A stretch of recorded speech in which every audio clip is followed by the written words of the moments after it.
முதல் நீங்கள் ஃப்ரெஞ்ச் கதைக்கோணுமென்று நினைச்சிங்கன்னு சொன்னால் உங்களுக்கு எழுத தெரிஞ்சிருக்க தேவையில்லை.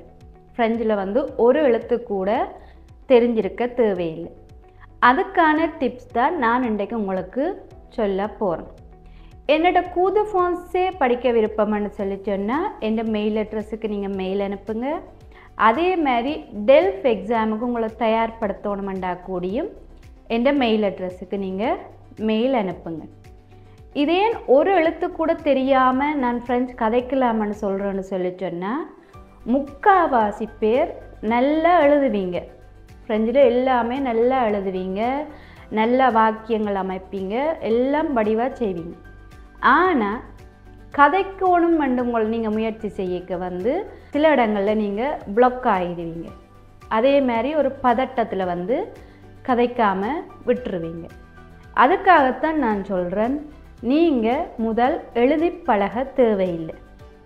அதில் வந்து நீங்கள் என்ன செய்யணும்னு சொல்லி சொன்னால் இந்த 5 டிப்ஸையும் ஃபாலோ பண்ணினீங்கன்னு சொன்னாலே உங்களால் கதைக்கக்கூடிய மாதிரி இருக்குது.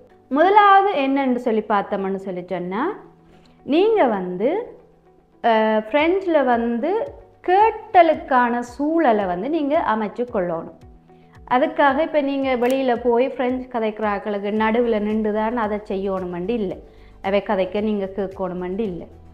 வீட்டிலேயே நீங்கள் ஒவ்வொரு நாளும் ஃப்ரெஞ்சிலேயே கேட்டுக்கொண்டு வரணும். அதுக்கான ஒரு நேரம் ஒதுக்கி கூட நீங்கள் செய்யலாம். இல்லாட்டி நீங்கள் ஃப்ரெஞ்சில் ஏதோ ஒன்று உங்களுக்கு விருப்பமான ஏதோ ஒன்று போட்டுட்டோ இல்லை ஆடியோவாக போட்டுட்டோ இல்லை வீடியோவாக போட்டுட்டோ நீங்கள் உங்களோட வேலைகளை செய்தோணும்.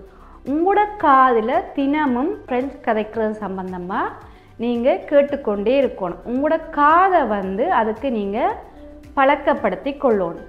இப்படி பழக்கப்படுத்தி கொண்டு வந்தீங்கன்னு சொன்னால் உங்களுக்கு வெளியில் கதை கேட்க வந்து இலகுவாக உங்களோட காதில் வந்து அது விளங்கக்கூடிய மாதிரி இருக்கும். ரெண்டாவது என்ன செய்யணும்னு சொல்லி சொன்னால் நீங்கள் கேட்டுக்கொண்டே வர விஷயத்தை வந்து ஹெப்பத்தே பண்ணணும். எதை கேட்குறீங்களோ அதை திருப்பி திருப்பி சொல்லி பார்க்கணும். அது வந்து நீங்கள் என்ன செய்யலாம், நான் ஏற்கனவே ஒரு வீடியோவில் சொல்லியிருப்பேன், கண்ணாடிக்கு முன்னுக்கு நின்று நீங்கள் அதை தொடர்ச்சியாக பயிற்சி செய்யணும். அப்படி செய்தீங்கன்னு சொன்னால் நீங்கள் கதைக்கிறத நீங்களே பார்க்குறபடியாக உங்களுக்கு பயம் இருக்காது, ஒரு தன்னம்பிக்கை வரும் கதைக்கிறதுக்கு. அதே மாதிரி முக்கியமாக என்ன செய்யணும்னு சொன்னால் வாய்க்க முணுமுணுத்து கதைக்கக்கூடாது. வாயை திறந்து நல்ல சத்தமாக நீங்கள் சொல்லி பார்க்கணும். நீங்கள் ஒரு வசனத்தை தன்னும் அந்த ஒரு நாள் ஃபுல்லாக சொல்லி பார்த்தீங்கன்னு சொன்னால் அடுத்த நாள் அந்த வசனம் உங்களை அறியாமலே நீங்கள் ஏதோ ஒரு சந்தர்ப்பத்தில் டக்கண்டு அது வாயிலிருந்து வரும்.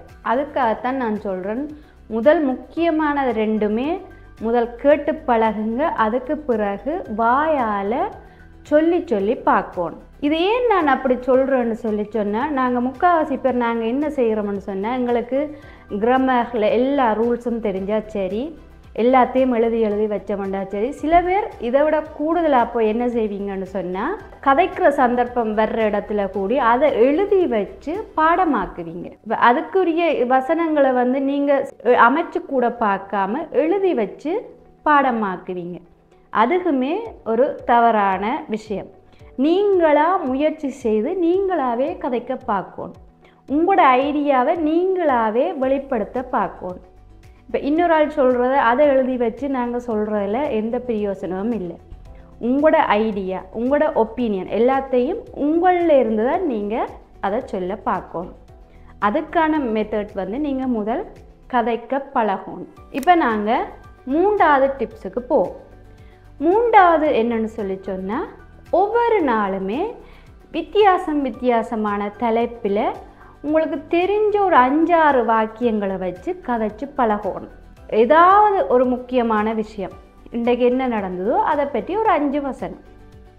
அதையும் விட இன்னொன்று நீங்கள் என்ன செய்யணும்னு சொன்னால் கதைக்கிறதுக்கு ஒரு இலகுவான வழி என்னன்னு சொன்னால் ஏன்ன்ற கேள்வி கேட்கணும். பொக்குவான்ற கேள்வி கேட்டிங்கன்னு சொன்னால் இலகுவாக உங்களுக்கு பதில் சொல்லக்கூடிய மாதிரி இருக்கும். இப்போ உதாரணத்துக்கு சொல்கிறோம் பாருங்க, ஏன் நான் வேலைக்கு போகிறேன், ஏன் நான் கார் வச்சிருக்கிறேன், ஏன் நான் டெலிஃபோன் வச்சிருக்கிறேன். இது எல்லாத்துக்குமே பதில் உங்கள்கிட்ட இருக்குது. அன்றாட வாழ்க்கையில் நாங்கள் செய்கிற எல்லா விஷயத்துக்குமே ஏன்னு கேள்வி கேட்டோம்னா அதுக்கு பதில் ஒரு 5-6 வசனத்தில் பதில் இருக்குது. அதை நீங்கள் அன்றாடம் தொடர்ச்சியாக பயிற்சி செய்து ஏன்னு கேட்டு அதுக்கு நீங்கள் பதில் சொல்ல பழகிக்கொள்ளுங்க. இப்படி நீங்கள் தெரிஞ்சு வச்சுருந்தீங்கன்னு சொன்னால் உங்களுடைய தொடர்புடைய எல்லா விஷயத்தையுமே உங்களுக்கு கதைக்கக்கூடிய மாதிரியும் அதே மாதிரி உங்களோட ஐடியா உங்களோட ஒப்பீனியன்களையும் சொல்லக்கூடிய மாதிரியும் வரும்.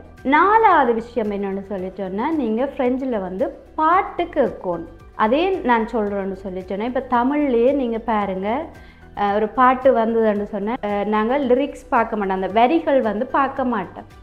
கேட்டு கேட்டு கேட்டு அதை எப்படியோ நாங்கள் பாட தொடங்கிடும். அது எல்லாருக்குமே உள்ள ஒரு இயல்பு. அதே மெத்தட் தான் ஃப்ரெஞ்சிலையும். நீங்கள் ஆரம்பத்தில் வேகமாக படிக்கிற பாட்டுகளை கேட்காம ஒரு விளங்கக்கூடிய மாதிரி மெதுவாக படிக்கக்கூடிய பாட்டுகளை கேட்டு கேட்டு கேட்டு நீங்கள் அதை பாடி பாடி பழகுங்க.